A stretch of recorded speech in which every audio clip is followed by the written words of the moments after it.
It's only a year away. We're going to go to Israel and Jordan. So all of you that want to go on the El Shaddai ministry tour, know that you need to get registered with Yosher Tours. I'm going to go over right now what we're going to be doing. First thing we're going to do is we're going to fly to Tel Aviv. Here we go. And this is Tel Aviv, right on the Mediterranean Sea. We're going to have a lot of fun. And when we land, after we land, we're driving right to the Sea of Galilee. Now, you'll notice here it has the Sea of Galilee in the middle of the Galilee. And the bottom center is a little blue dot. That's Capernaum. And then up toward the top is the blue dot. That's Bethsaida. And then to the left, that's Horizon. Now, here's the thing. In Matthew 4:13, we saw that Yeshua left Nazareth, and he came and dwelt where?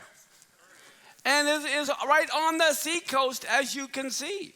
Well, while he lived there, these other places are all a Sabbath day journey. It's just a mile or so away. And it says in Matthew 11:21, he began to upbraid the cities wherein most of his mighty works were done because they didn't repent. He says, woe unto you, Horizon, woe unto you, Bethsaida. And he also has a woe to Capernaum because when you look through the Gospels, almost all of his miracles were done in that area. Now, those of you that have been to Capernaum know this is a synagogue that is at the exact location where Yeshua's synagogue was. But the foundation of Yeshua's synagogue is underneath that. You can see it. It's black rather than white. But that is the actual synagogue where Yeshua ministered, that area. And that other building right by the sea is a protective area. You'll notice all those jagged areas, those were homes way back when. Well, Peter's house was right there. And one of the things we know in Mark 4:38, it talks about how Yeshua arose out of the synagogue and entered Simon's house. It was right there. And so that's where he was, on the Sea of Galilee. And one of the things we'll be doing, we're going to take a boat ride on the Sea of Galilee with Danielle. He's a great guy. Beautiful worship time on the Sea of Galilee. But then when we come back, we're going to go to the hotel and we're going to have a concert with Joshua Aaron. Woohoo! Right there at the Sea of Galilee in the hotel. Okay, then those that want to be baptized or immersed, we're going to go to the Jordan River at the bottom of the Sea of Galilee, and we're going to do immersions. And then we go north, and when we go north to the very northern tip, we're going to go to Mount Bental, which used to be a Syrian base that has been captured, and so it's not used anymore, but it's a great site where you can see a lot of the things that went on. Everything you see there is Syria. You can look at homes in Syria. With my binoculars, I was able to see Damascus. Damascus is only 35 miles away. We're 4,000 feet high. You can see up to 50 miles, especially with binoculars. But anyway, you're right on the Syrian border. Then we're going to go to the Lebanon border to the Malkiya Air Force Base. I know a lot of these people, and they know us. And so we're going to go there and look right into the Lebanon border.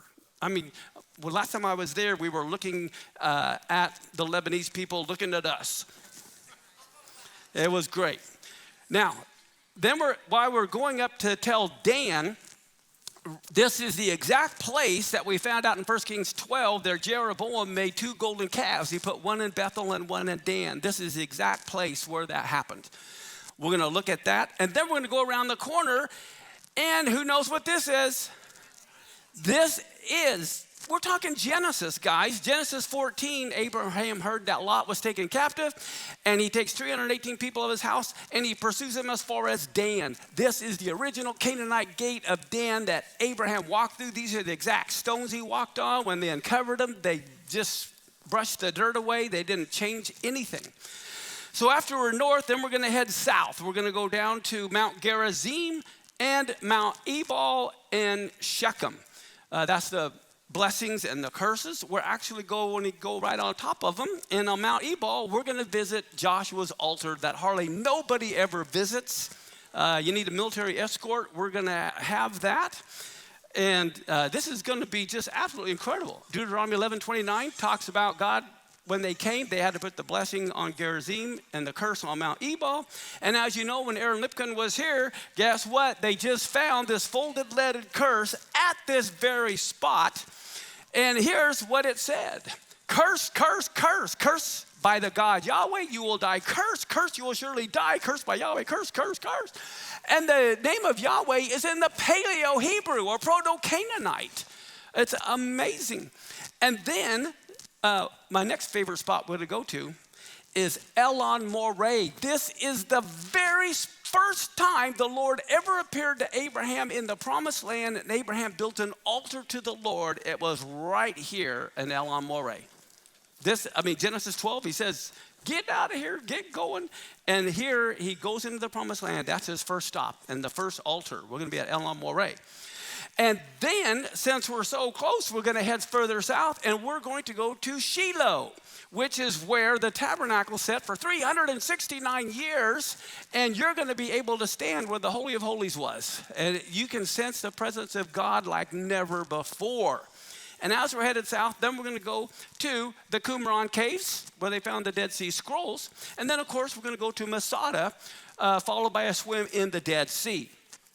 And then from there, we're going to head up to Jerusalem. We'll obviously do the Mount of Olives. We'll do the Kotel, the Western Wall, the Southern Steps. And if possible, we're also going to do the Temple Mount itself.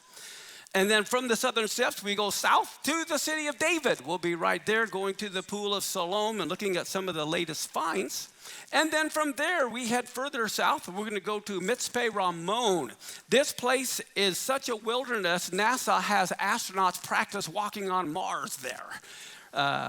But from there, which is a phenomenal place, I've been there several times, we're going to go to Timnah Park, where there's an actual replica of Moses' tabernacle out there in the wilderness. We'll be able to look at that. But the neat thing about Timnah Park, they also have geological wonders there. As you can see, here's some more.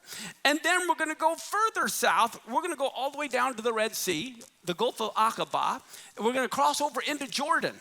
And those that went with me before to this hotel in Jordan, it is 10 times better than any hotel in Israel. It's a resort spa. It's mind-blowing. You can snorkel or scuba dive in the Red Sea, which is a great place if you're into that.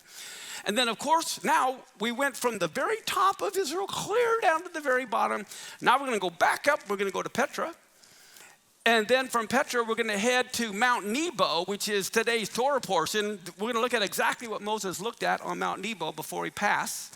And then we're going to head up further north to Jerash. Now, this is in Jordan. This is where there's a temple of Zeus, a temple of Artemis. They have a hippodrome. And in Matthew 4:25, great crowds followed Yeshua from the Galilee and the Decapolis. That's 10 cities. Yeshua was in many of these cities here, and they followed him. And these are Greek-Roman built places. In Joshua 13, 9 and 10, we're also going to visit a town named Medeba. Well, we see here that they traveled the whole tableland from Medeba to Dibon. And all the towns of Sihon, the king of the Amorites, who was ruling in Heshbon, which is real close. This is right after they kill Sihon and Heshbon, and then they go and they take over Medeba. It's got some incredible archaeological finds as well. And then we're going to go to Amman, Jordan, which has the Temple of Hercules and the Acropolis.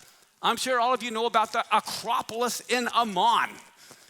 Right down there, right close to the top of the hill, there was this fortress. An ancient Amman in the Bible was called Rabbah. What do we know about ancient Rabbah or Amman? 2 Samuel 12:26, Joab fought against Rabbah of the Ammonites and took the royal city, which is the capital of Jordan, Amman today. So here we see Joab, who was David's general, going right up to the very walls. And of course, when David found out, he was mad that he got so close to the walls. But then Joab reminded him, the chapter before. In the morning, David wrote a letter to Joab and sent it by the hand of Uriah the Hittite. He carried his own death letter, didn't even know it, and he gives it to Joab, who takes him to the very front wall, and he dies. We're going to visit the very place where that happened as well. So, to conclude, we're going to arrive in Tel Aviv, then we're going to go to the Sea of Galilee, then to the furthest north part and look into Syria, look into Lebanon. Of course, then we're going to go down to Mount Gerizim, Mount Ebal, Elon Moreh, followed by Shiloh, followed by Masada, the Qumran Caves, the Dead Sea, followed by Jerusalem, and then we're going to go all the way down to Tibna Park, Mitzpeh Ramon, down to the Gulf of Aqaba, and then up to Petra, and then all the way up where we're going to see Medeba and Mount Nebo and Ammon and Jerash. So all you got to do is go to our website and you can register. This is going to be one of the best trips I think we've ever done as far as seeing all the sites, completely north to south. You're going to see all of Israel and back up.